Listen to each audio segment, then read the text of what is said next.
deixar isso. Pessoal, nós estamos aqui acabando de finalizar os preparativos para iniciar o nosso seminário, que vai ser muito especial, com o doutor Olivier da França. A gente teve um pequeno probleminha de comunicação com Pode dizer que fui eu. horários, mas ele gentilmente está arrumando a apresentação dele rapidinho. Então, eu creio que em 15 minutos a gente está pronto para começar. Então, peço desculpas pelo atraso, mas já já a gente começa. Não saiam daí, não percam, porque vai ser muito bom o seminário, eu tenho certeza. Obrigada.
Sou eu.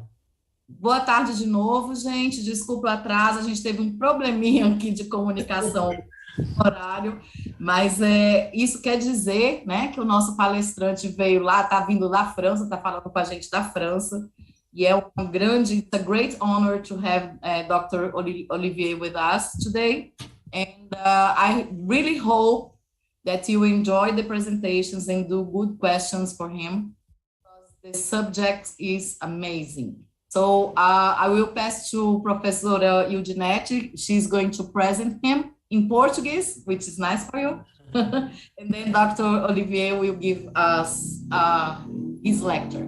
Thank you very much. Boa tarde a todos. Aproveitem, não deixem de fazer pergunta. Professora Eudinete. Ok. Olá, pessoal. Eu gostaria de dizer a vocês que só uma frase em inglês, no meu inglês capenga, que é o seguinte: Olivier is one of my biggest friend in France, and we worked a lot during my PhD and his PhD, and we have a very a friendship, and even after 20 years or more, it's like we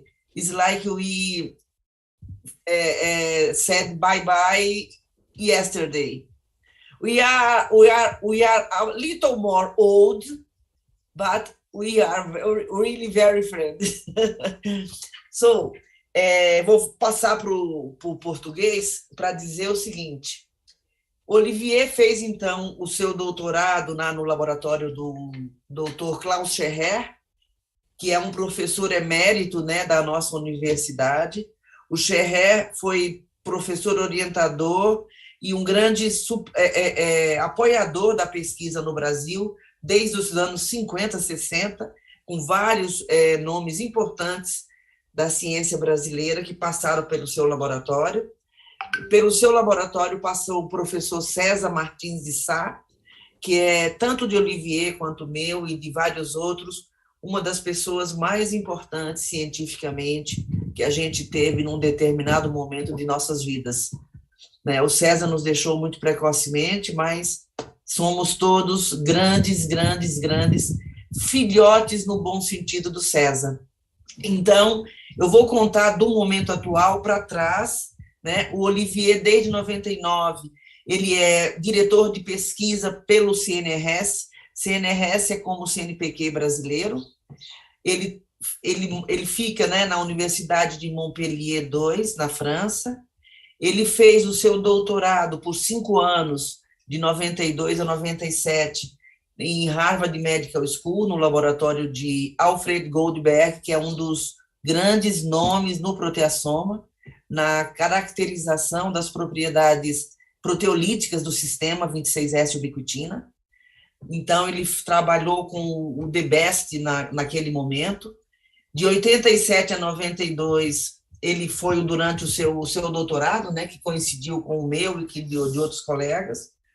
Ele é líder de grupo lá no CNRS, em Montpellier, onde ele trabalha, o tema do grupo é Ubiquitina Proteasoma System and Cell Cycle Control, controle do sistema do ciclo celular pelo sistema Ubiquitina Proteasoma. Ele é revisor para vários jornais científicos e para várias agências de financiamento, né, de pesquisa, desde 2012. Ele é editor associado de jornais importantes, como o BMC Biochemistry, e editor para biomoléculas. Olivier apresenta uma produção científica bastante importante, 58 publicações, sendo que ele tem publicações em Nature Cell Biology, Molecular Cell, Nature Communication, PNAS e Annual Review of Biochemistry. Só para dar uma ideia para vocês que realmente ele tem uma produção bastante grande, onde ele é um dos autores importantes nesse elenco de publicações. E só uma última coisa, durante o nosso doutorado, Olivier foi uma figura que se destacou pelo papel dele realmente, mesmo estando no mesmo nível, ele tinha uma nuance que começou a entender um pouco de bioinformática e fazer análise de sequências de proteínas. Então, é uma pessoa que se mete nas coisas de cabeça e é extremamente inteligente e competente. Et voilà, avec vous, Olivier, coup. S'il te plaît, sois bienvenue chez nous. Okay. Can you hear me now? It's fine? You see my screen? Or not? Yes, everything's fine. Not seeing your screen yet. Okay. Of course, there is a problem. No, everything's fine. Don't worry. It will work. Okay. Where it is? Yeah. Okay. We are seeing. Okay. No, it's okay. Okay. Okay, so thanks, Ildinet, for the presentation. I'm not sure, I mean, I didn't understand everything, but I imagine it was nice. And it's a great pleasure for me to be there. And I really thanks Ildinet and her colleagues for the invitation. And for this talk, because I was told that the public was relatively heterogeneous in terms of knowledge, I'll start by a relatively large introduction about proteolysis and intracellular proteolysis and the proteasome. And then, if I have time, I hope so, we'll try to talk a little bit about more recent data that we got in my lab about a nuclear regulator of the proteasome. So the first thing I want to say, just to insist about the importance of proteolysis, and one point that I want to use here is some data obtained with the bacteria called Deinococcus radiodurans.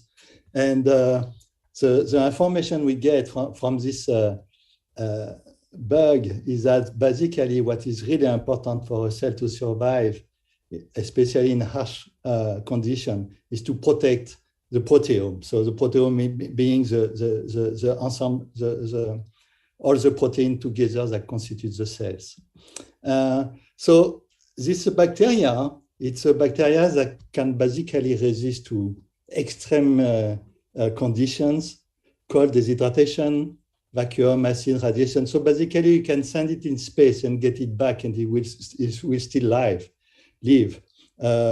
So it's known as being a polyextremophile. And in terms of withstanding radiation, it can withstand radiation that are 1,000 times what a human being can withstand. So it was a real puzzle for people studying this bacteria to understand why, in fact, they can survive. And what they realized, I'll be very quick. Of course, it's a long story.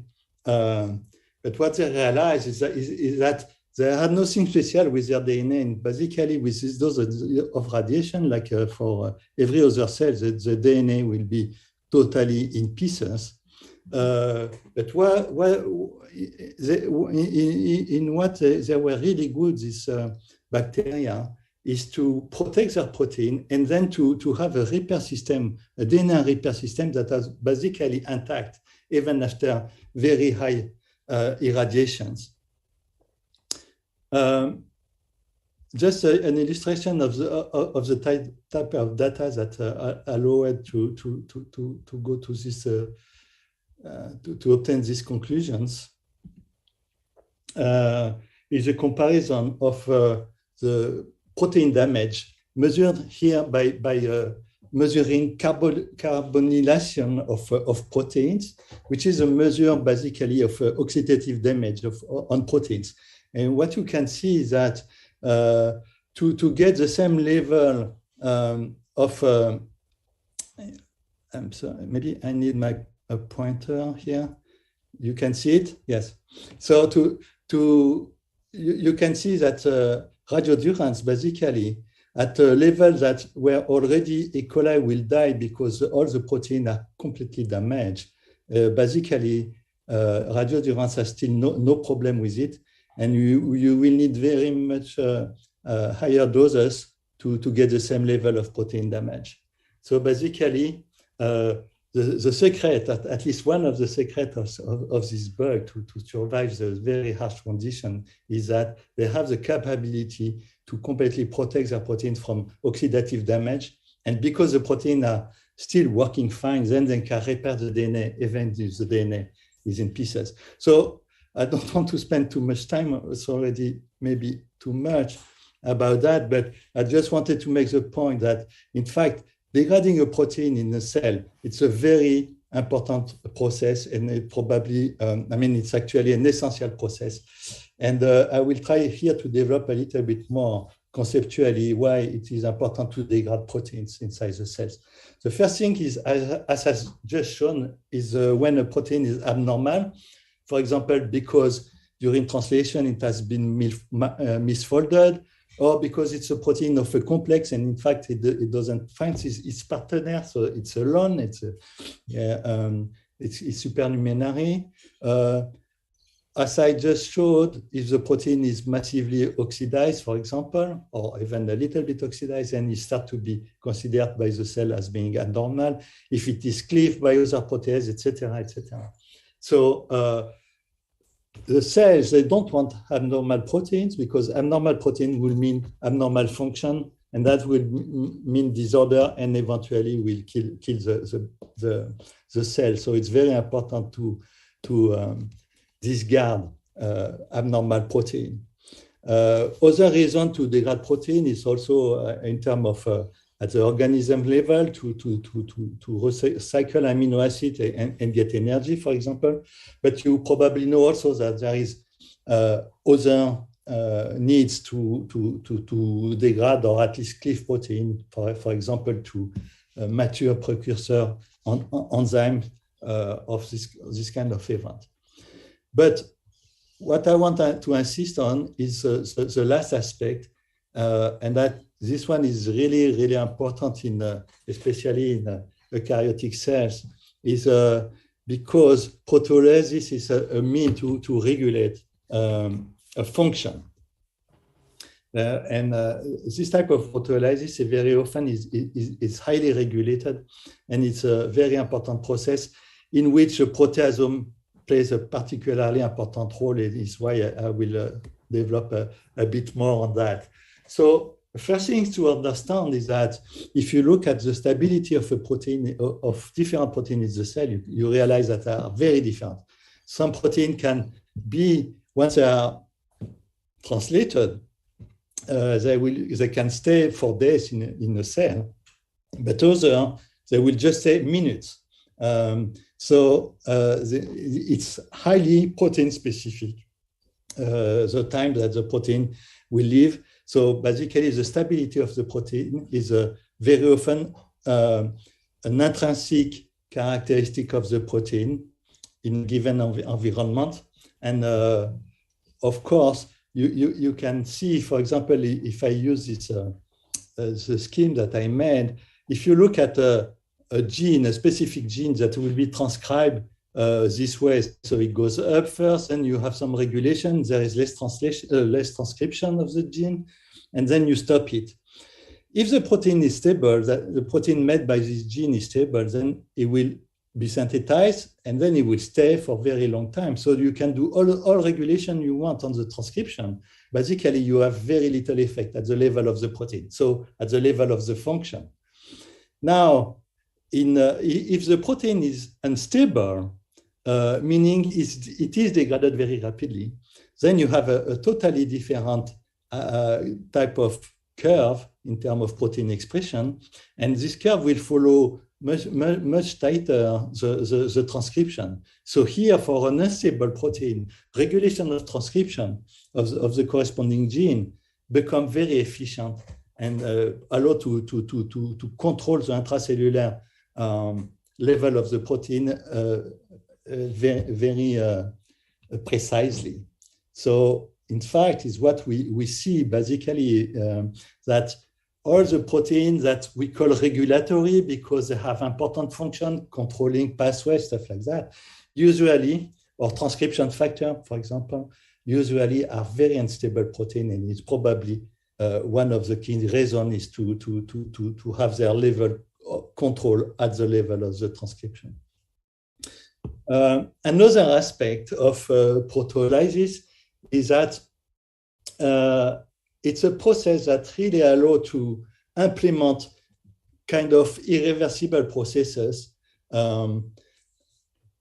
So let's say basically a differentiation event. You will go from stage A to stage B. What it means that you have proteins that were specific of stage A that are replaced by proteins specific of stage B. How they are replaced, of course, you have to make the protein specific for B, but also you have to degrade protein specific of stage A so they can be replaced. And here, regulated proteolysis is a very important process, because then if you prevent by so-called checkpoint the degradation of the protein from stage A, you will never go to stage B. And then you can control a complex process just by controlling the degradation of specific protein. And a very clear example of that is mitosis, where you have a protein called cyclin B, basically, that as long as the protein is not degraded, then the protein will stay in mitosis. And the checkpoint is a very complex pathway that allows to detect when the chromosomes are perfectly aligned and can start to be separated. And that will be a signal that will immediately lead to the very rapid degradation of this protein, cyclin B. And then the protein can exit mitosis and enter anaphase.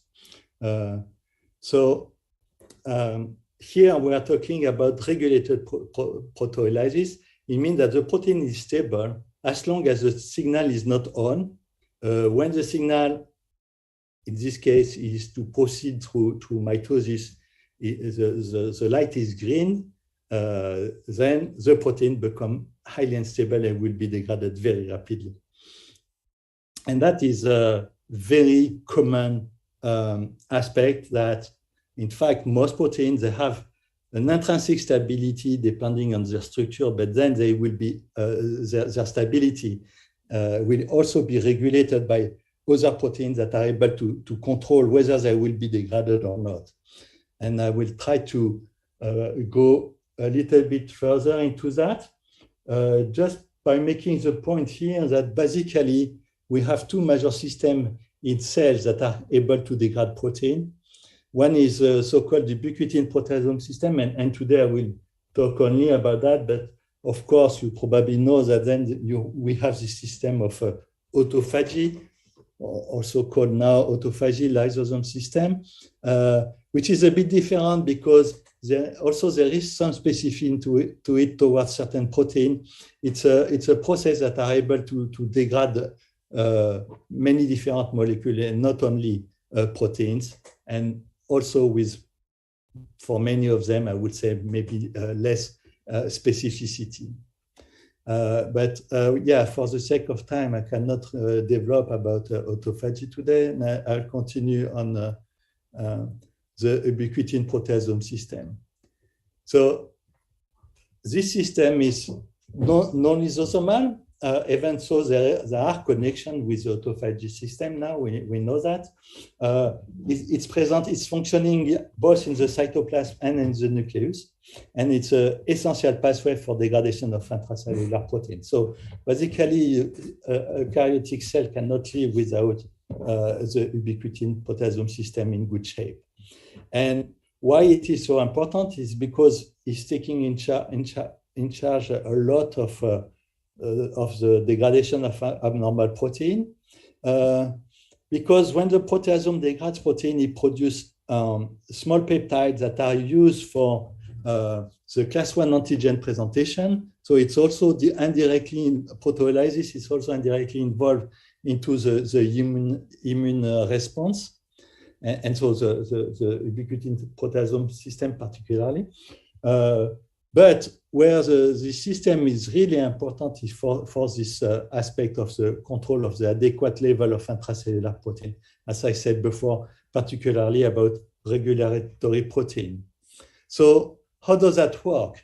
That is, of course, an oversimplified scheme, but the process of protein degradation by the ubiquitin system, most of the time, because of course there are exceptions, it goes in 2 steps. The first step is called ubiquitination, and it's basically the tagging of the protein to be degraded by a chain of a small protein called ubiquitin. So ubiquitin, it's a small protein, can be conjugated to lysines of the substrate, and then ubiquitin gets itself ubiquitinated, and then you have a chain that is built on the substrate. And this chain of ubiquitin is then recognized by the giant protease called the 26S proteasome that will degrade in an ATP-dependent manner. So the proteasome consumes ATP energy to do that. It will degrade the substrate into a small peptide, and by the same time allows the recycling of ubiquitin. So that's the general idea. To go into more detail about protein ubiquitination, it's a process that uses 3 types of enzymes called E1, E2, E3. So E1 basically is unique and serves to activate ubiquitin. It will transfer it to a so-called E2 that has a protein that will attach most of the time the ubiquitin on the substrate or on the ubiquitin in the chain. But for ubiquitination, they need to have a third factor called the ubiquitin ligase, or E3. That is the specificity factor. So basically, an ubiquitin ligase is the protein that can recognize the substrate in one hand, and the other hand recruit the E2, and then the E2 will ubiquitinate the substrate. So ubiquitination it's a covalent modification. So because it's the C-terminus of ubiquitin will be directly bound to the amino group of a lysine by isopeptidic bond, sorry. So the reaction is covalent, but still overall it is reversible because we have enzymes that are able to cut the chain of ubiquitin and remove ubiquitin from the substrate. So they are called deubiquitination enzyme or isopeptidases because they cut isopeptidic bond. I'm sorry because I have to go fast, so I don't go into too much detail because there is many things to describe. So you probably understood from what I said that what is really important here in the system are the ubiquitin ligases, because they are the ones that select the substrate. They bring selectivity to the system. Sorry. Just to say it rapidly, we have 2 classes of ubiquitin ligases. One is called the ECT family of ubiquitin ligases. It is characterized by the fact that in a unique manner, the ubiquitin here doesn't go from the E2 to the substrate directly, but goes from the E2 to the ubiquitin ligase, and then the ubiquitin ligase transfer the ubiquitin on the substrate or on the chain. But that is a very small family, actually, a relatively small family of ligases. And so this process is rather an exception. And the role is rather here, where in fact, we have ubiquitin ligases with a general domain called ring finger. So there are variations around the ring finger, like the so-called U-box domain, or other domains that resemble ring finger, but are not really exactly the real signature. But still, the characteristic of the ring finger domain is a E2 recruiting domain. So basically, this E3s, this ubiquitin ligase with ring finger, what they have is they have one part of the protein can recognize the substrate. By the the ring finger domain, they recruit the E2, and then the E2 will ubiquitinate the substrate. So the ring domain is a zinc binding domain, but again, that is maybe too much detail here. What is really important to keep in mind is that the ubiquitin ligase, at least the protein with a ring finger domain, so it's a very common domain in the human genome, and we probably have more than 200 proteins which are both this domain. But that is not the end of the story, because in fact, most of the ubiquitin ligases are multimeric.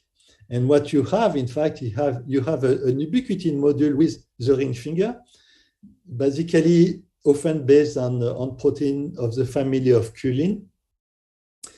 But this protein can accommodate different adaptators for the substrate.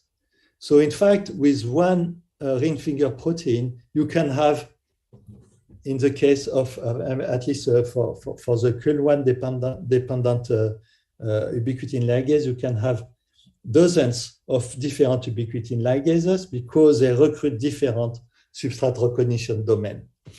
So at the very end, we estimate that in a human cell, we probably have at least 1,000 ubiquitin ligases, each of them being able to target only certain protein, and often in a very regulated manner, because, for example, in a ubiquitin ligase will recognize the substrate only if it is phosphorylated in a specific serine. If it is not phosphorylated, then the ubiquitin ligase doesn't see the protein, and then the protein is stable, okay?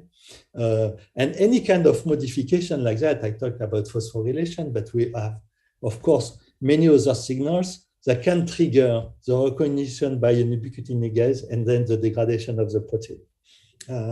So we are talking about a highly complex and sophisticated system that really allow to control the stability of protein individually, and the life of one protein can be completely different in terms of stability and when it will be degraded from that of another protein, even if the other protein is very related to the first one. So just to go into a little bit more complexity, I talked about chains. So here you have the sequence of ubiquitin, and you can see that ubiquitin has 7 lysines. So all these lysines, if you look at the structure of the protein, are accessible, and basically all of them can serve to add another ubiquitin. So all the lysines can serve as a substrate to add another ubiquitin and then to start to build the chain. So this way. But here I represented, for example, what we call a classical type of ubiquitin chain that use the lysine 48 of ubiquitin. But if you use another one, as you can imagine, then the structure of the chain will be very different.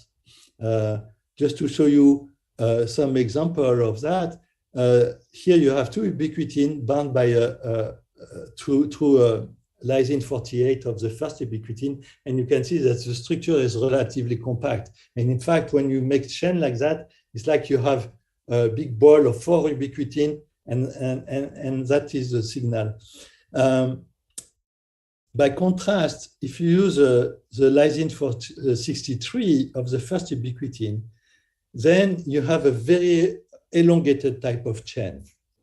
And the message here is that if you don't use the same lysine of ubiquitin, then you don't have the same topology of the chain, and then you don't have the same signal, because depending on the chain, some protein with ubiquitin binding domain will recognize one type of chain or not the other, and that will have different influences on the fate of the protein. On top of that, for a given protein, we know that we can have multi-type of ubiquitination because the protein can be just monoubiquitinated without chains, could be monoubiquitinated in several places. Can also, there is a system that allows to ubiquitinate a protein at N-terminal if the protein doesn't have a lysine. Then you get polyubiquitination if you build chains. You can have several chains on several lysines. I mean, multiple chains using several lysines of the substrate. And then you can also have chains of different topologies. So overall, we are talking, oops, sorry. No, sorry, because I have a problem. I don't see hold my screen with the Zoom stuff here. So we are talking about a so-called ubiquitin code. Basically, depending on the way ubiquitin is bound to the protein, the signal will be different. It will be interpreted by the cell in a different manner, and the fate of the protein will be different. And just to illustrate that, of course, let's say that is a generality, and there are many exceptions. But usually, we consider that if you use the lysine 48 of ubiquitin to build a chain, that will lead to degradation of the protein by the proteasome. And the same for other chain. But if you use the Cas63 lysine, then you build these elongated chains, and in many cases, that doesn't lead to the degradation of the protein. And in fact, it will serve many other functions. We know that there is a lot of this type of chain involved in DNA repair. Endocytosis is controlled also by shorter K63 chains. Some kinases, and that is very important in the NF-kappa pathway for those who know it, are regulated. So the kinase in the pathway are regulated by chain using Cas63, lysine Cas63 of ubiquitin. So on top of that, so we have a very high diversity of the chain, and on top of that, the chain can also be regulated by deubiquitination. In the human genome, we have about 95 enzymes that are able to have deubiquitinase activity, and that participate to the dynamic of how long a chain will stay on the substrate, and therefore, of course, the deubiquitinase will also influence at the very end the fate of the protein. Just to make things a bit more complicated, because I just want to give you a picture of the whole world we're talking about, is that in fact, I talk uniquely about ubiquitin up to now, but we know now that ubiquitin is only a member, the founding member of a large family of so-called ubiquitin-like proteins. And all these ubiquitin-like, they have the characteristic to share a common structure, a common fold, and to be conjugated to substrate the same way as ubiquitin.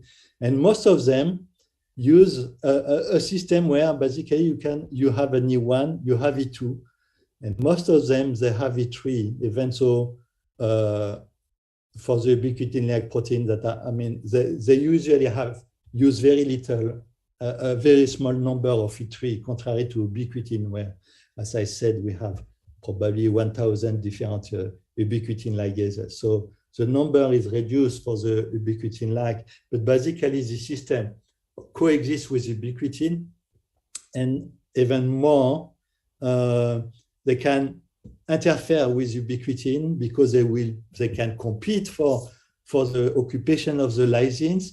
But we know also that, for example, some ubiquitin ligases are regulated by their modification by this ubiquitin-like NADate. You probably heard about the ubiquitin-like SUMO, which is very important for transcriptional regulation in particular. But some protein can be simulated with a chain of SUMO, and some ubiquitin ligases can recognize this chain, ubiquitinate the substrate, and degrade it. So these different systems, they are not completely independent, and they can either compete or collaborate, again, to regulate the fate of a given protein. Okay, so as I said, I just wanted to give you a brief introduction about this whole world of protein modifiers that control the fate of a protein.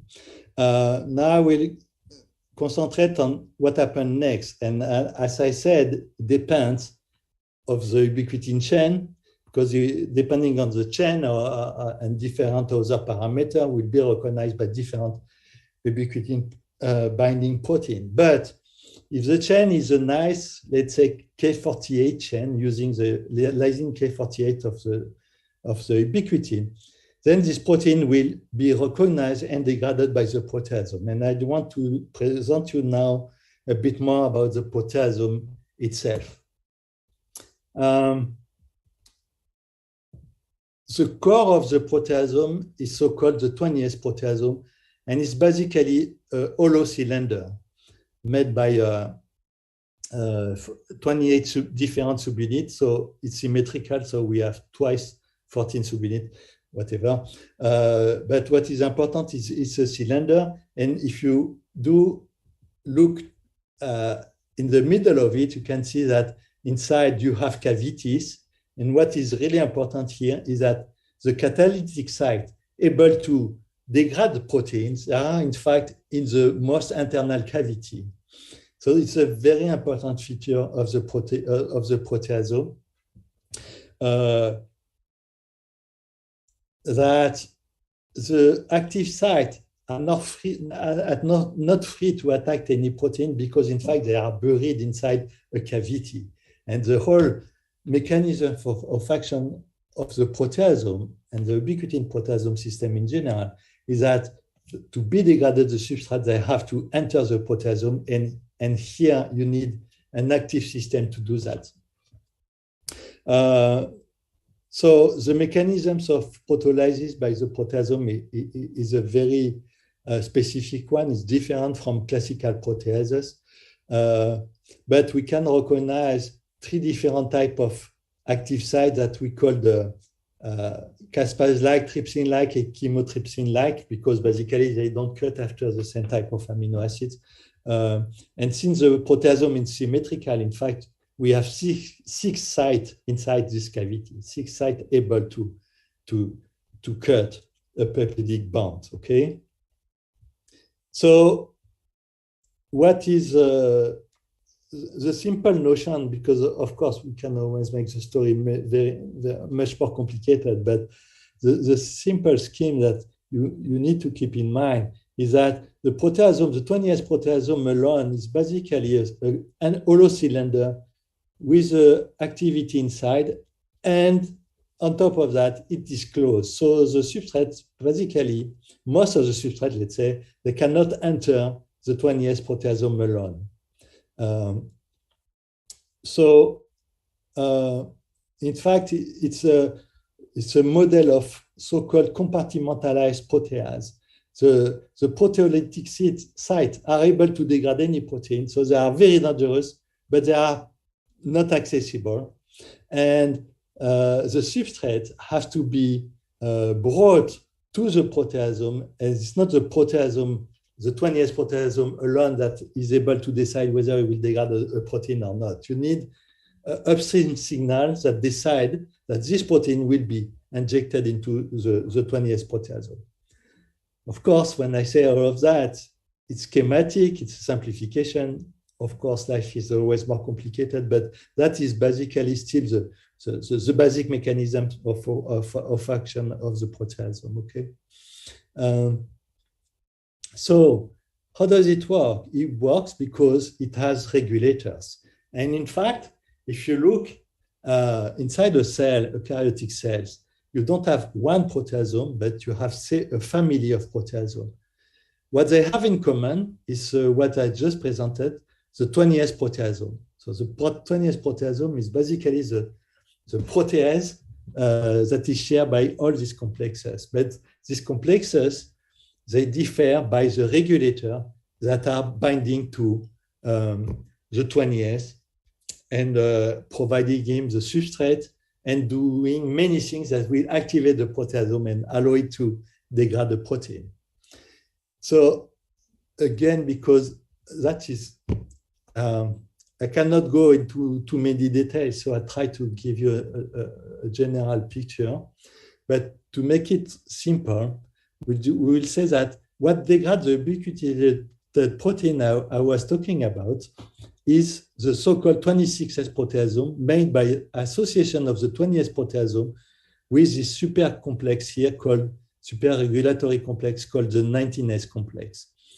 And you can have proteasome with two 19S complexes, both sides, or only one. And even that is not completely clear about if there is functional differences between these two complexes. So it's a huge complex. And in fact, so here you have a structure of this 26S, which is quite very well known. Even though it's a huge complex, we know the structure very well now. So here you can distinguish the 20S proteasome, and that are different subunits of the 19S complex that are schematically represented here. And what is important is that this complex, you have at least 66 subunits, so because it depends a bit what are really genuine protein or not, but there are at least 26 that are genuine protein of the subunit of the proteasome. And what is important is among that you have 22 that have activity, enzymatic activity.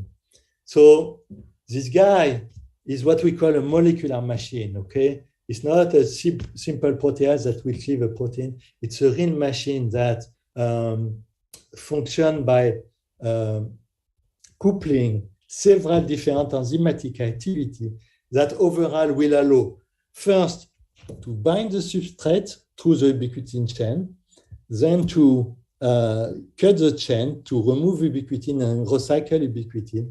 By the same time, getting a grab on the substrate and start to use movement generated by this ring of ATPases that are proteins that hydrolyze ATP and use the energy to make movement. And this movement will allow to unfold the protein and to inject it into the 20S proteasome inside the chamber here.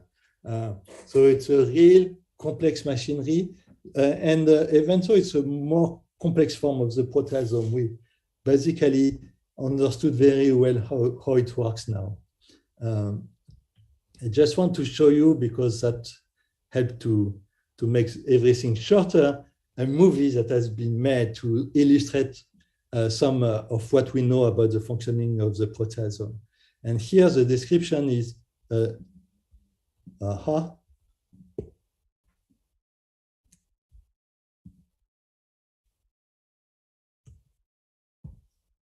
have a problem, sorry.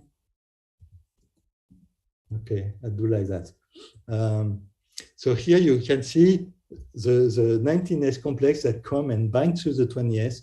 And this movement here with the orange molecules, and you can see them also here from above, that are the ATPases. And so what they do is that they are hydrolyzing ATP, and that allows them to move, to have the whole complex moving. And this movement will eventually lead to the unfolding of the protein that will then be injected into the 20S proteasome.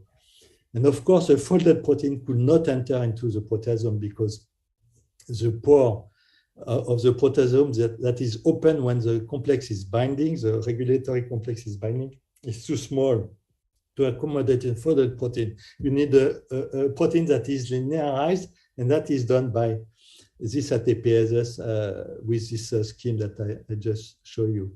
And have another movie that now will represent, in fact, the degradation of an ubiquitinated protein.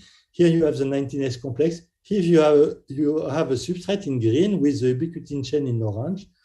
So the substrate is bound by the 19S and start to be enfolded by the movement of the ATPases, injected into the 20S. And here you have the active site that will start to cut the protein into pieces. Okay. By the same time, you have other activities that remove ubiquitin, and ubiquitin gets recycled and can be used for other cycle of degradation.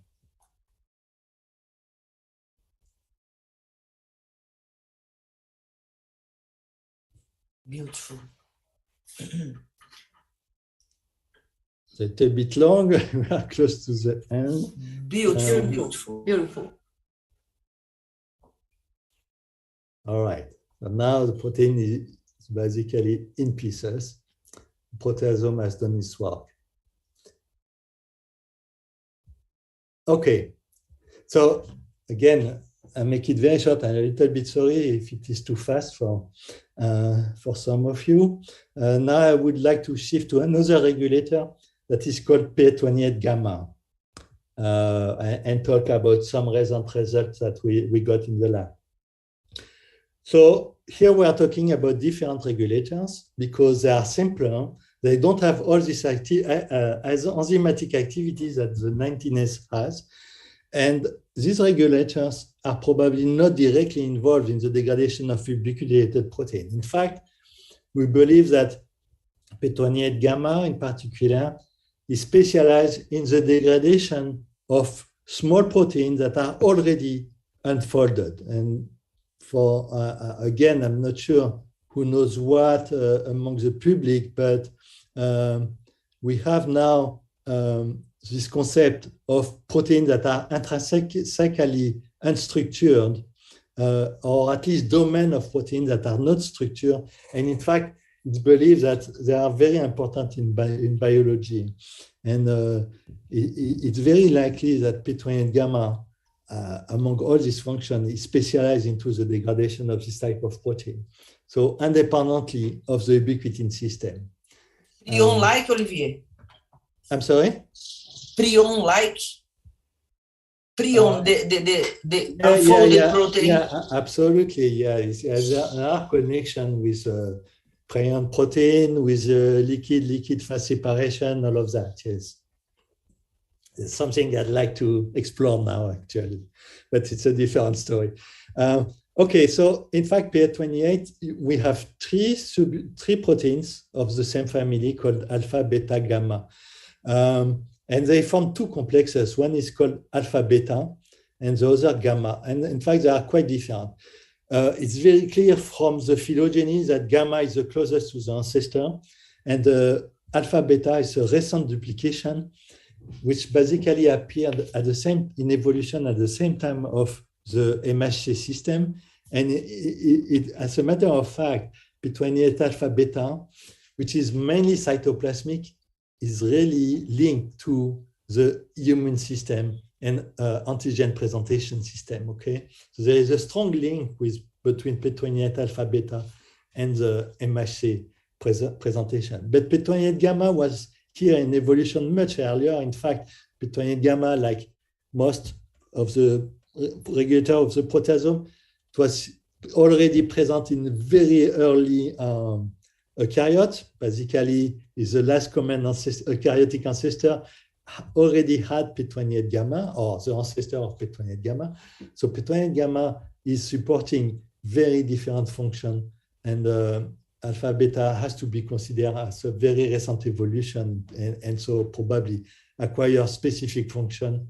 But we believe that PA28gamma kept the function of the ancestor.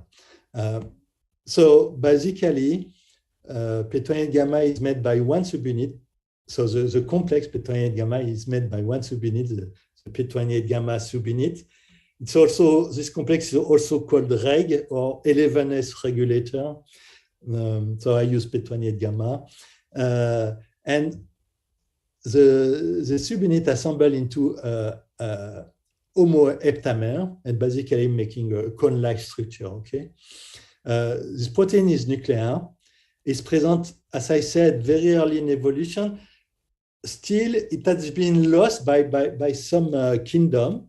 So, for example, the yeast doesn't have PA28gamma, or PA28 at all, actually. Even so, it was present in organisms more older than yeast. So it has been lost in certain species. And even in eukaryotes, it is present, but it is not essential. So you have mice, for example, that can live without PA28gamma. So what we believe is, so you have this, let's say, apparent contradiction where you have an extremely conserved protein during evolution, which basically means it does very important function. And then this protein is not essential. And what we believe is that, in fact, the protein is probably mostly involved into a stress condition, into stress responses. And it's why probably, you know, in a lab or in an animal facility where everything is, I mean, at least in the cells that we culture in labs or the animals we have in labs are accommodated to the stress they have. So basically, they are unstressed in the basic condition, and probably they can then live without PA28gamma. But if you have PA28gamma, you will resist much more to stress, and it's why most likely PA28gamma was so important and conserved during evolution. So what it does, if we come back to the 20th proteasome, as I said, alone the 20th proteasome is closed. Can you see my cursor here? I'm sorry. Yes, okay. You can see. Yes. Okay. Yes. All right. So now when PA28gamma is binding to the 20th, what it does is that it opens a canal into the 20th. And so PA28gamma itself has a canal. So now the protein can enter through PA28gamma and then enter inside the 20th proteasome.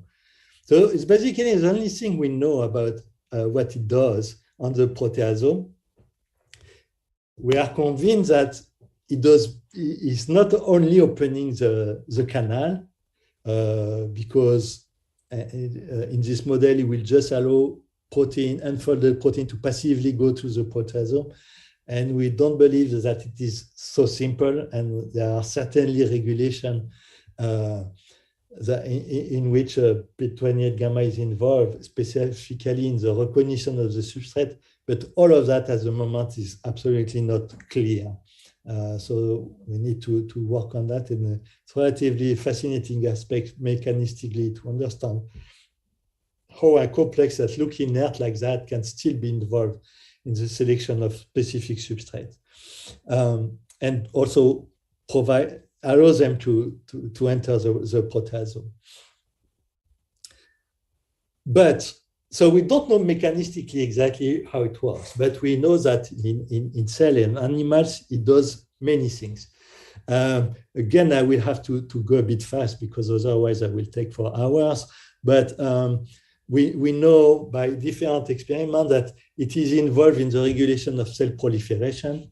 And basically, in fact, many of its substrates are cell cycle regulator or proliferation regulator, let's say. It is involved in the response to DNA double-strand breaks, so to DNA repair. In fact, it is present on chromatin. I will talk a bit more about that later. And we know that it is recruited to the site of DNA damage. As I said, it's involved generally in the stress response, and particularly in the oxidative stress. As I said initially, oxidative stress does a lot of damage to protein, and PA28gamma is also, like all the regulators of the proteasome, actually involved into degrading oxidized protein.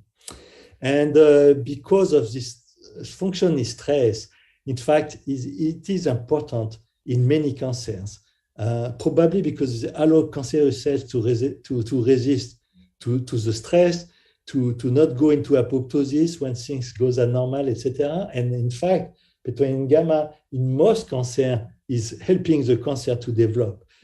It's illustrated here by an experiment done by, not by us, by others, on mice, where they induce cutaneous cancer here.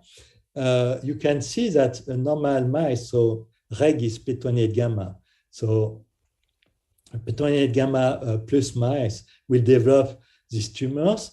If you remove P28gamma, so this is a cow, a mice cow for P28gamma, then you almost have no tumors. If you look at the number of tumors, it's much lower in this mice. The size of the tumor, the volume of the tumor also is much smaller. So basically, P28gamma has a kind of oncogenic function, so it will help a cancer to develop. And that has been analyzed in many different cancers. It's represented here. You can see that, in fact, in most cancers, all the red ones here, you have increased level of P28gamma compared to normal.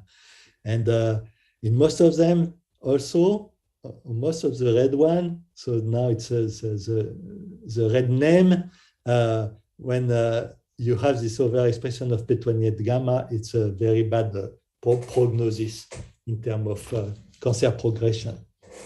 So it's a molecule that basically helps you to resist to stress, but it will also help your cancer cell to resist better to different treatments. And in fact, P28gamma is really interesting, especially for this reason, because it's probably a very good target for anti-cancerous treatments, even though, as I said, we still don't really understand how it works. So to go into more detail about specific function, I would like to talk about basically two stories that we had in the lab regarding P28gamma. One is that we discovered recently, we published that recently now, that P28gamma has an important role in chromatin compaction. That was completely unexpected, even though we knew at this moment that P28gamma was present on chromatin. The story started by, like very often, let's say, call it an accident, I would say. We saw that in certain conditions, we can enrich P28gamma in nuclear foci, so as illustrated here. And then we realized that these foci were themselves enriched in HP1, which is a very well-known marker of heterochromatin. So here again, I'm not sure about the public, but chromatin is basically what the ensemble of the DNA, the chromosome, bound to protein, and the protein will protect and allow all the DNA transaction to occur. But what is very important for the chromosome is the fact that they will be compacted to occupy the minimal volume, of course, in the cell, but also because the level of compaction is controlling gene expression. So anyway, so here we thought there is a connection with HP1, and we decided to go further. And we use a system developed by a colleague of us that is based on a physical approach called the FRET. So FRET is a transfer of energy between fluorescent proteins. So you can activate one fluorescent molecule. It will transfer this energy to another molecule that fluoresces in a different color, and then you can analyze the transfer of energy by looking at, if let's say you activate the green and you look at the red, or here we use a more sophisticated approach where we look on the effect of the lifetime of the fluorescence, but again, that I don't go into the details. What is important here is to understand the system. The system consisted into expressing in cells histone B tagged either with GFP, so it's a protein that fluoresces in green, and by the same time expressing also H2B tagged with M cherry. So at very low level both. So histones are part of the molecules that allow that form the nucleosomes around which the DNA is bound inside the cell. So depending on the level of compaction of the chromatin, the nucleosome can be relatively far apart. And in this case, because the molecules are too far from each other, you won't have a transfer of energy. So you don't have fret or low fret. By contrast, if the chromatin is compacted locally, then the fluorescent molecules are close to each other and you can have high fret and detect it. So I hope this description is clear. We use this system for cells that were wild type for P28 gamma or KO for P28 gamma. And what you can see immediately here is that you have much less fret because it goes from blue to red. So the more red, the more energy, the more transfer. You are losing all this spot with a higher energy transfer, and basically overall, so that is the nucleus of the cell. You have much less fret signal in the cell KO for P28 gamma compared to wild type. If we reintroduce in the cells the gene for P28 gamma, then we get back the initial, comparable level of fret into the nucleus. Here it's quantified. You have the total signal, so-called fret efficiency of different nuclei here in the wild type cell. In the KO cells, you have much less. If you put back P28 gamma, you recover the fret. So you recover compaction. Basically, what that means is that if you remove P28 gamma, the chromatin cannot be as compacted as it should be normally. Still, it doesn't seem that the cell care too much because, as I said, they can live without P28 gamma. But the effect on the chromatin compaction is really striking. Again, I need to go fast through this slide. But when we try to quantify the signal that is lost, you can see here compared. So that is done with siRNA, but it's basically the same result with KO cells. If you compare to the control here,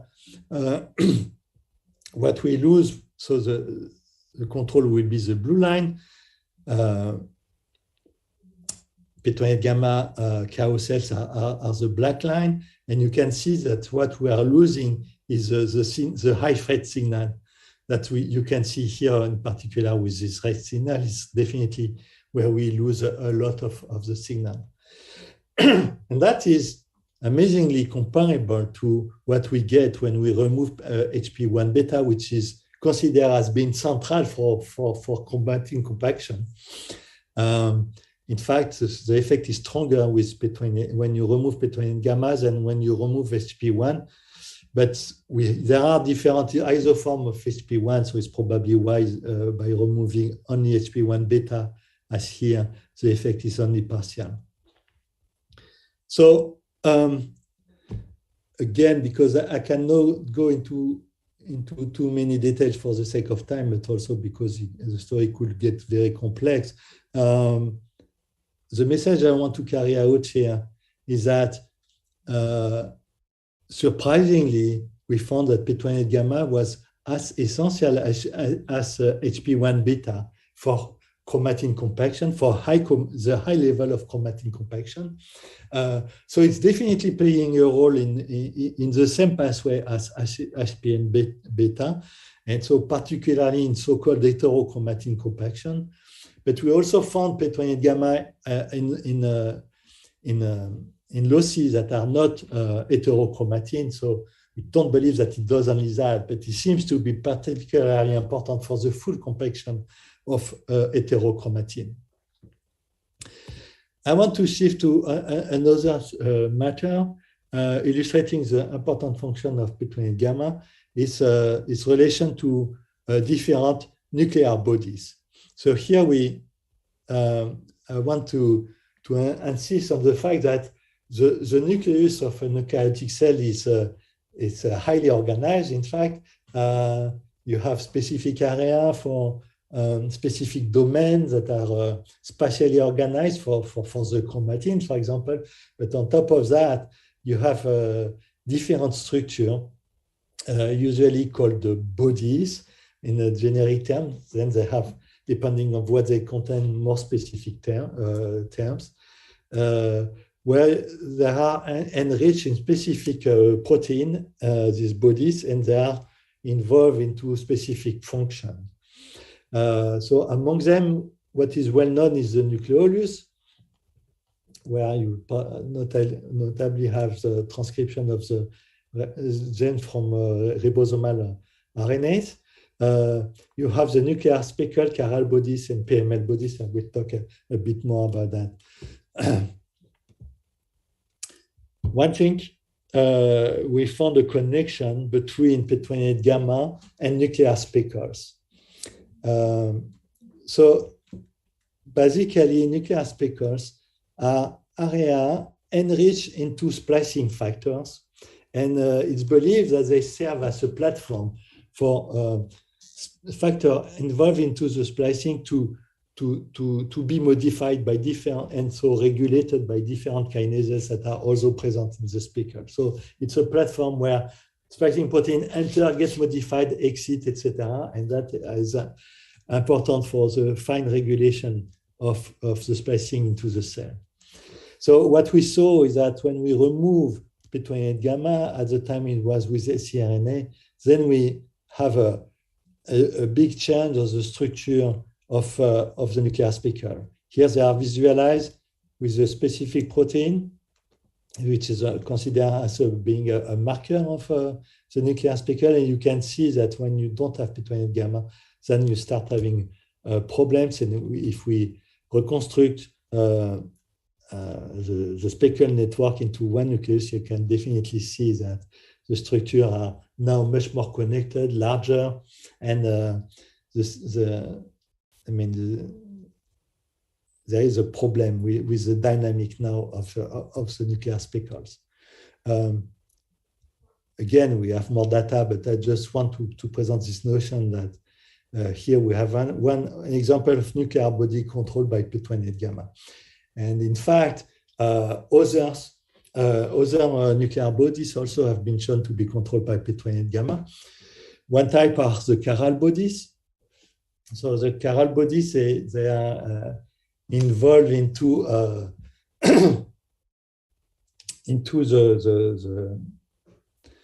let's say the biogenesis of the spliceosome.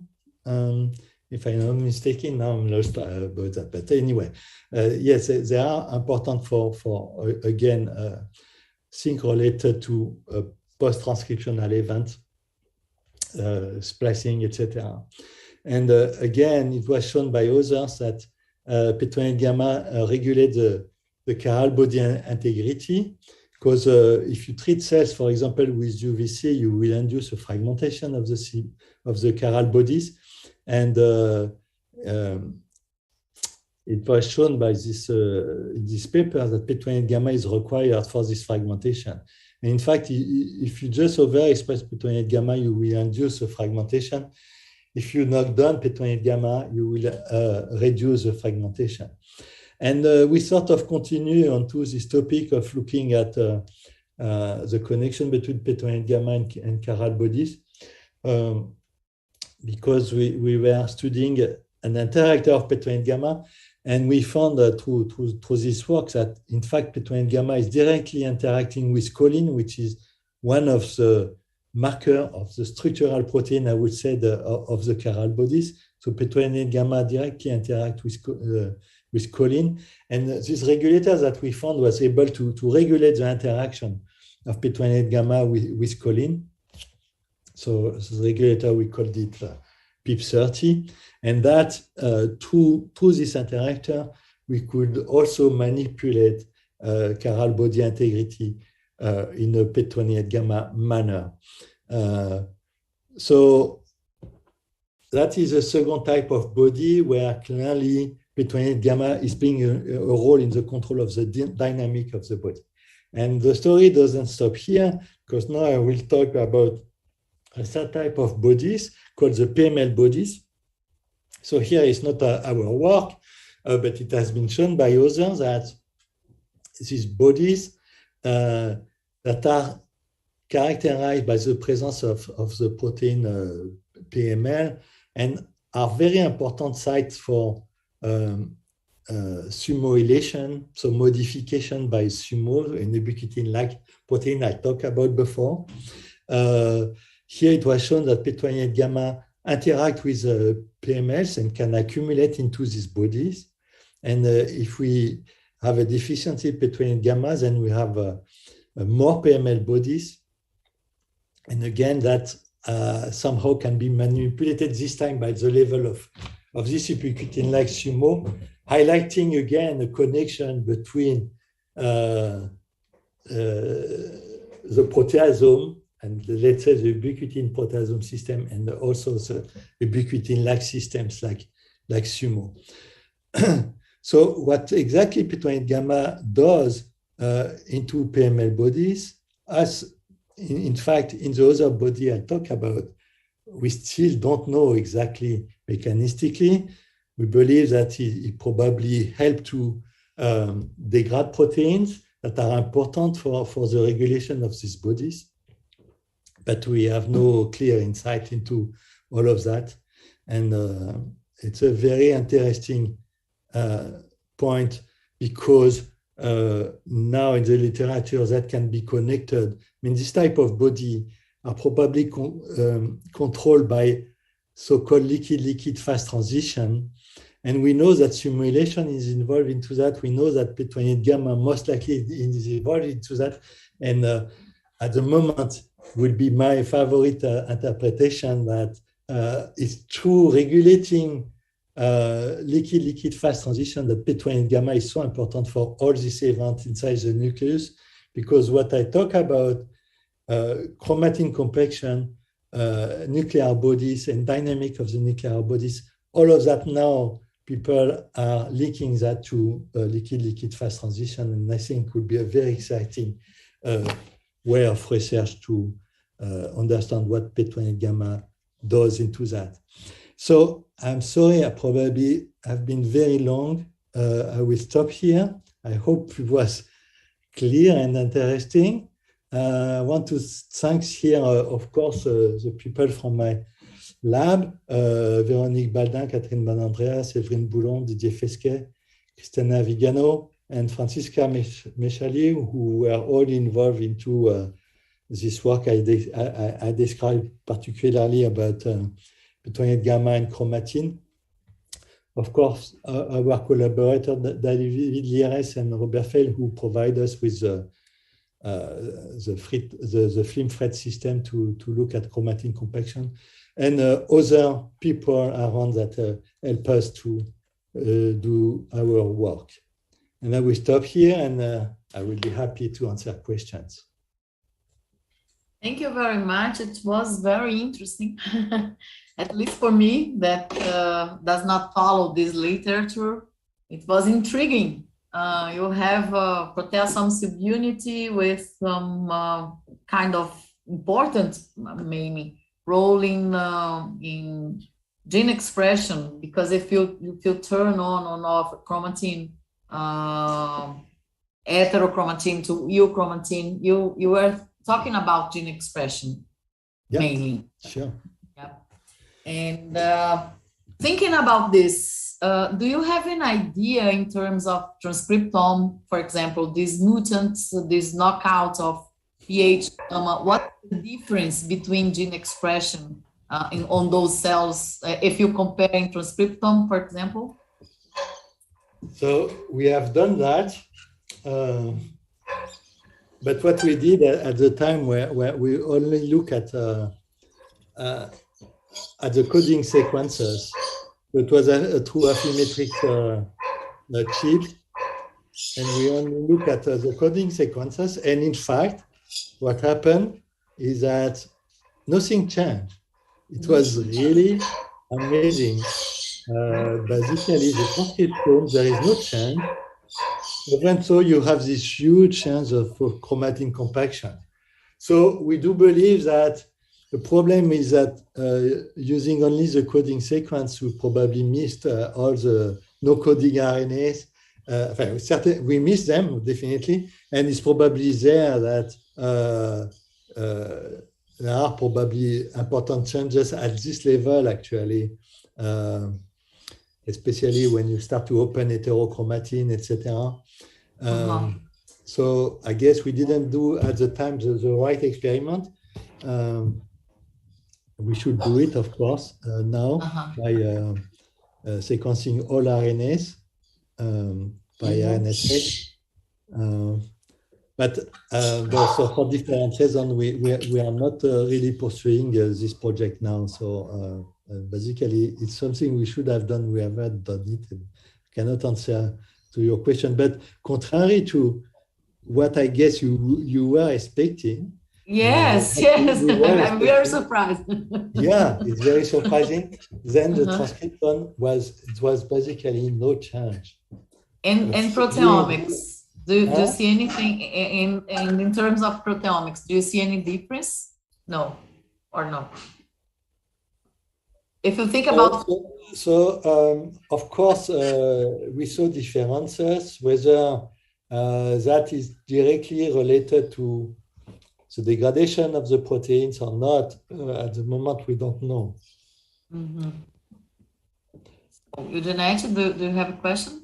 Yes, Olivier, I'd like to know about, in this question of Andrea, if you look the nuclear, you can see more complex of heterochromatina by PA28 at the surface, at the lamina nuclear, or you can see inside the nuclear. Can you repeat the question? What you want to look inside, or? The nuclear. Yes. You can talk in French with him because I think we understood that already. Est-ce que tu vois les complexes of heterochromatization in the surface of the nucleus or inside the nucleus? Generally. If we go back to the slides that I have, you can see this the red dots. They are everywhere in the nucleus. Okay. Whether they are at the surface or not, to tell the truth, I cannot really answer here. But with this quantification here, you can see that definitely the most condensed chromatin, yes? All right. So do you have any idea how this unity turns to be on proteasome in the cytoplasm and then on the nucleus? Do you think there is a control just addressing, homing them to one compartment from one compartment to the other? Do you think it's possible to imagine something like that?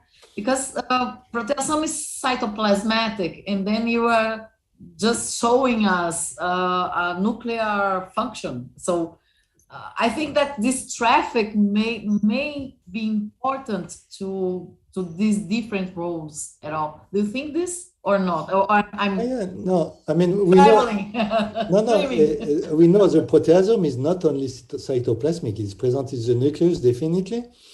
So that is regulated at the level of the 20S. I mean, the very early work has shown that it's regulated by phosphorylation in particular. Now you have some regulator like PA28gamma has a nuclear targeting sequence, so PA28gamma will go straight to the nucleus. The 19S also is found into the nucleus. Some proteins, some subunits have nuclear sequence targeting sequences, not all of them. So definitely. You mean like NLS? NLS signal where they are produced and then go to the nucleus. You have a self-assembly, something like that, in the nucleus. So it's rather believed that it is assembled into the cytoplasm, whether it's a whole 26S that travel to the nucleus, or whether you have the 20S on the inside and on the other side the 19S. It's not so clear.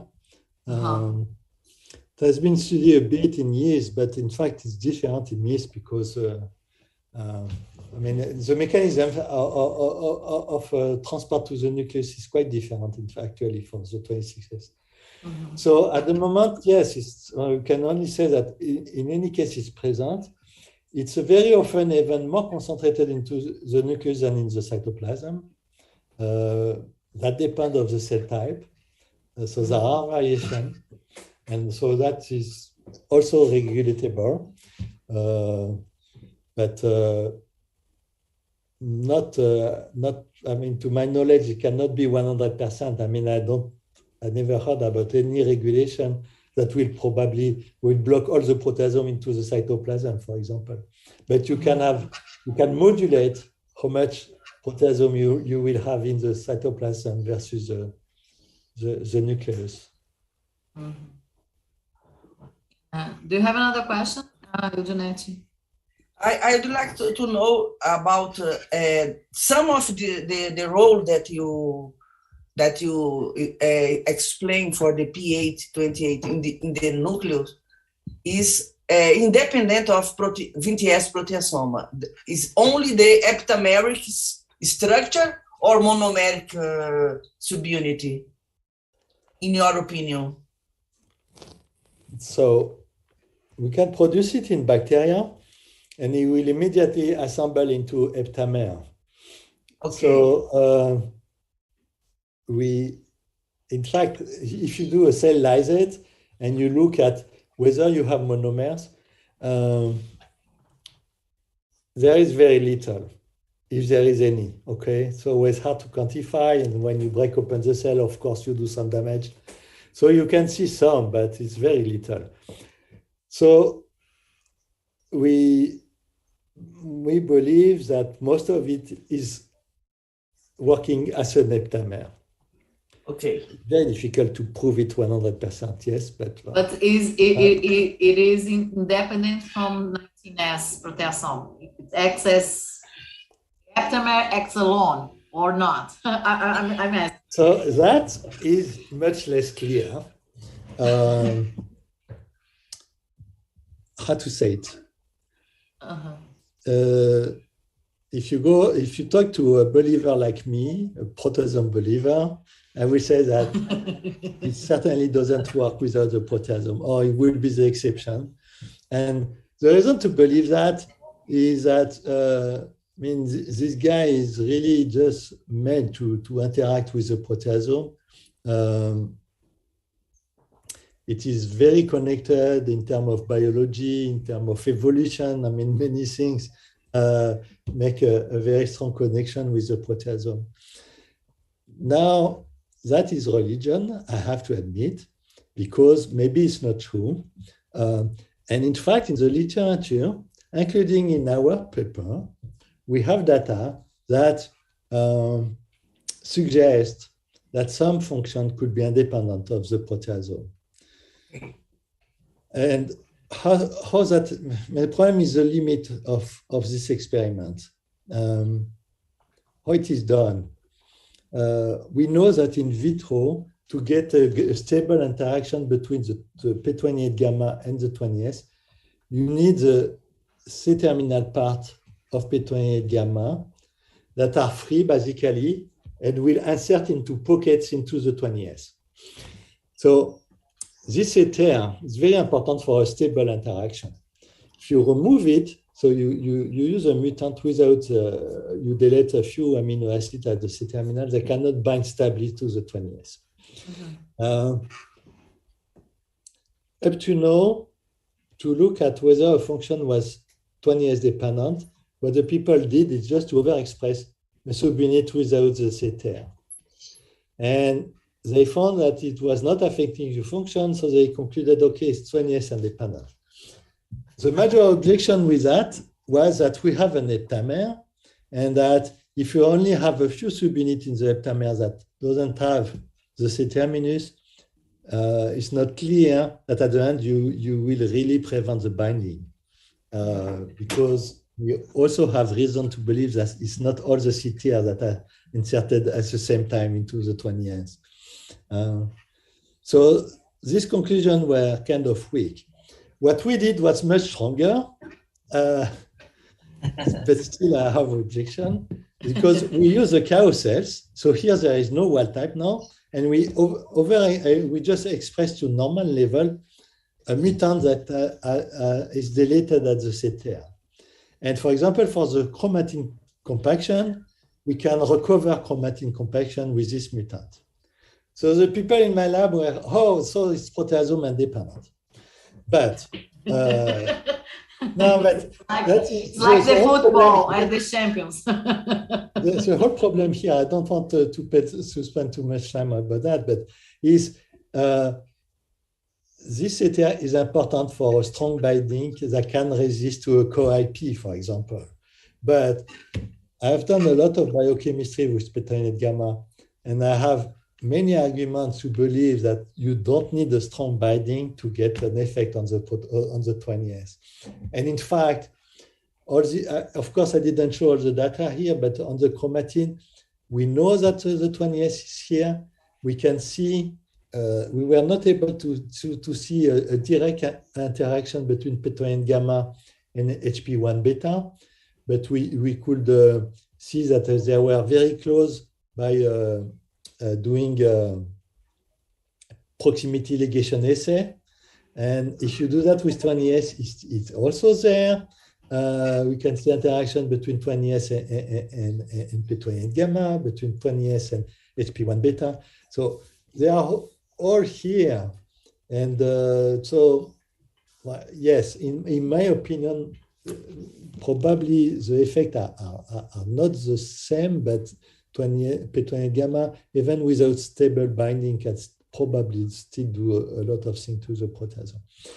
So that is speculative, and I'm sorry to be so long about that. No, just to say that, yes, there are arguments to believe that it can be proteasome independent. Okay. Whether these arguments are definitive, I prefer not to say it. And probably we'll have something in the middle. Some functions are dependent and some are not. Probably you got something in the middle somehow. Possible, yeah. Yeah. Yes, of course. You can imagine all kind of combination. Yeah. Andrea, we have some questions about of the students or not? Yes, we have two of them at least. I'm seeing two. One of our students is concerning about the basic mechanism. She's asking, what's the main difference about the ubiquitination model by the multimeric E3S or by monomeric E3S model? Both models you show us, the multimeric one and the monomeric one. So the multimeric one, they differ by the substrate adapter. So you basically have one module for ubiquitination, but you will recruit a family of adaptators, and each adaptator will recognize different substrates. So basically, with one ubiquitin module, with a multimeric E3, you can have dozens of different ubiquitin ligases targeting different substrates. Mm-hmm. So yes, I would say that it's one way to multiply the number of ubiquitin ligands just by multiplying the adaptator. Mm-hmm. Okay. Adaptators. Okay. Do you want, Eugenia, do you want to make the other question? Are you seeing them or I do? So I will make. Came from Antonio Maia Olsen do Vale, another student of ours. He asking you, is there research on the control of PA28gamma for the treatment of cancer in humans or an animal model, do you think it's possible to get some medicine or cancer control on that? Yeah, definitely. I think people up to now didn't identify PA28 gamma as an important molecule because it's not necessary. But I would say, to me, it's like making a hole into the engine. If it is here, it will work much better. If it is not here, you will have problem, even though the problem are not immediate. And I think it's about the same. Under stress, you better have PA28 gamma, and that's the lesson that we get from the tumors, basically. And then, yes, I think it could be a very important target. So I started a little screen to look for molecules that could inhibit the interaction of PA28 gamma with the 20S. So we found some molecule now with other colleagues, because well, for personal reason, I mean, it's a complicated story, but I cannot. I'm not continuing this project right now. I had to move, you know, the funding problems. In the basic function. Anyway, so, but I continue that with other colleagues. We're trying to do a much larger screen to find molecules that could be of a therapeutic interest. And I have to say that for a long time, PA28 gamma was like not a real literature. Nobody was really interested by it. But now it's finished, and you have Chinese groups that are really actively working onto that. I'm sure they have programs because they, you know, to find inhibitors. Yes. And there is another comment, not really a question. Did you talk anything about this subunit being involved in embryogenesis, embryon, and you know, the development of the cells, embryogenic? Is that embryogenic? It's involved on that. Have you talked about that? She is asking, actually. So I didn't talk about that, but as I said, yes, yes, why not? Now, the proteasome and the ubiquitin proteasome system is involved in all transitions. So definitely developmental transition, you will have the system involved. That is very clear. It's basically important for everything in cells, but especially for transition. During development, definitely you will need specific, and need the proteasome and the ubiquitin system in general. Okay. So, Eugenetti, are you here with us? She's good. Without phone. Olivier, do you have another question? I have. Yes. Okay. Olivier, looking that figure that you have in your presentation, if you can concentrate in one spot or some, for instance, in the middle of the nucleus, is that stable? How long do you see heterochromatin state, high fret?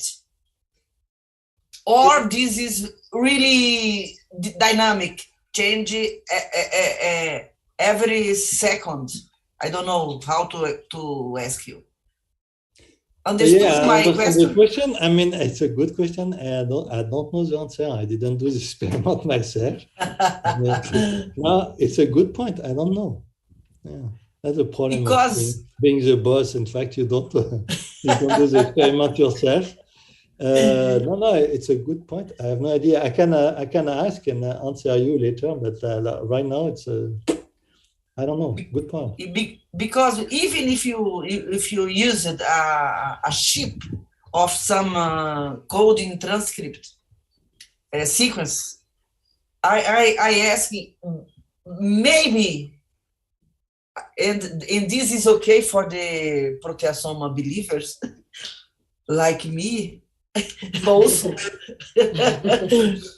Maybe is the recruitation of VTS to some points to restructure of the chromatin. I don't know. Because if it's not a stable condition of heterochromatin, probably it explains your result of no change in transcriptome analysis. Even if a small picture you produce it below later. And you're talking about the plasticity of the system. I agree. I think yes, it's a good point. Definitely, it's a very wonderful work, and you may talk it sometime with Felix Recias Targa. Felix. Felix. You have the contact with him? No. I tried by it's the same. email. I tried, but no response. But he's working in some kind of this structure of heterochromatin, chromatin, this shape of three how to say 3D nuclei. Yeah, but in Montpellier we have plenty of people also working on that. Yes. Okay. Very nice work, Olivier.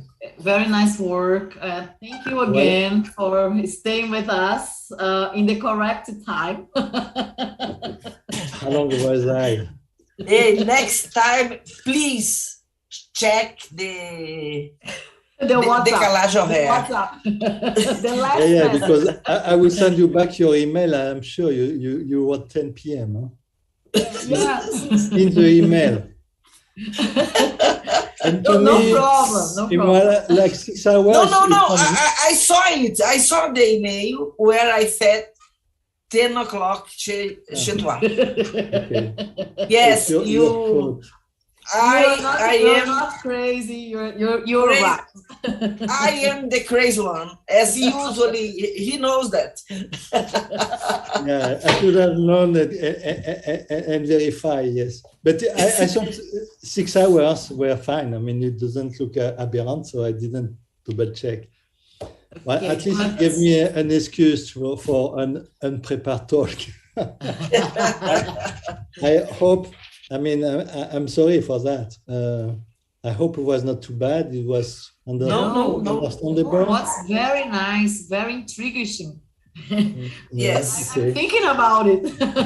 I'm still thinking about it. I hope you don't say that just to be nice. In face of the screen like that, it's very hard to don't even know. Yes. You have no reaction. Terrible. You don't know who is listening, so it's very hard to get Olivier, our class at this moment is like this. I am talking with my slides, and I don't know if there is someone there. Yes. It's really crazy. Yes. So thank you very much again, Olivier. It was thank you for the invitation. Very nice. It was a pleasure. It was our pleasure to have you with us. Very nice. Yes, it was very nice for me that teach immunology in MHC class 1 with proteasome. It was. Yeah. The good thing about proteasome is connect to everything else. So. Everything, yes. Olivier, Andrea, and the role of PA28gamma with the oxidative stress is particularly interesting for immune response. So very interesting. And thank you very much. You're welcome. Very intriguing. It's a very intriguing research project, as proteasome was. I was a student to Cesar when we made a whole 3 classes on proteasome.